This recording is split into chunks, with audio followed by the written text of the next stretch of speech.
વૃદ્ધ અને ગામનું વૃક્ષ. એક વખતની વાત છે. એક નાના ગામમાં એક વૃદ્ધ માણસ રહેતો હતો. તેનું નામ રામજીભાઈ હતો.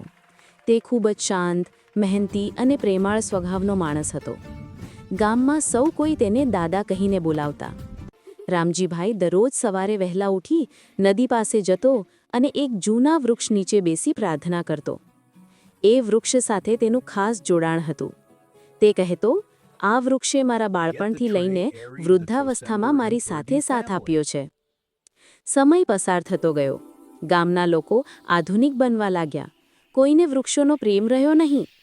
એક દિવસ ગામના સરપંચે કહ્યું, આ જૂનું વૃક્ષ કાપી નાખવું જોઈએ, અહીં નવી રોડ બનાવવી છે. એ વાત સાંભળીને રામજીભાઈ ખૂબ દુઃખી થયો.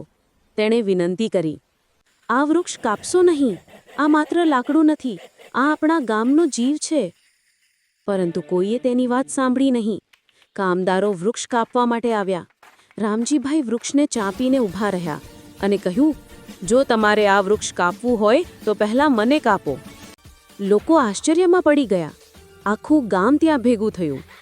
એક નાના બાળકે પૂછ્યું, દાદા, તમે આટલું શા માટે કરી રહ્યા છો? દાદા હસીને બોલ્યા, બેટા, જ્યારે હું નાનો હતો ત્યારે આ વૃક્ષે મને છાયો આપ્યો, ફળ આપ્યા, હવા આપ્યો.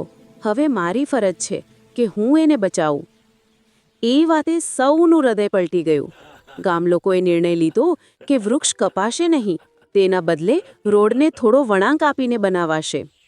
થોડીવારમાં ગામના બાળકો રોજ એ વૃક્ષ નીચે રમવા લાગ્યા. લોકો ત્યાં બેસીને વાતો કરવા લાગ્યા. એ વૃક્ષ ફરીથી ગામના જીવનનું કેન્દ્ર બની ગયું. વર્ષો બાદ જ્યારે રામજીભાઈ આ દુનિયામાં નહોતા રહ્યા, ત્યારે પણ લોકો તેને યાદ કરીને કહેતા, આ વૃક્ષ દાદાની યાદમાં છે, જેમણે અમને પ્રકૃતિનું સાચું મહત્ત્વ સમજાવ્યું. શિક્ષા: જે માણસ પ્રકૃતિને પ્રેમ કરે છે તે ક્યારેય એકલો નથી રહેતો.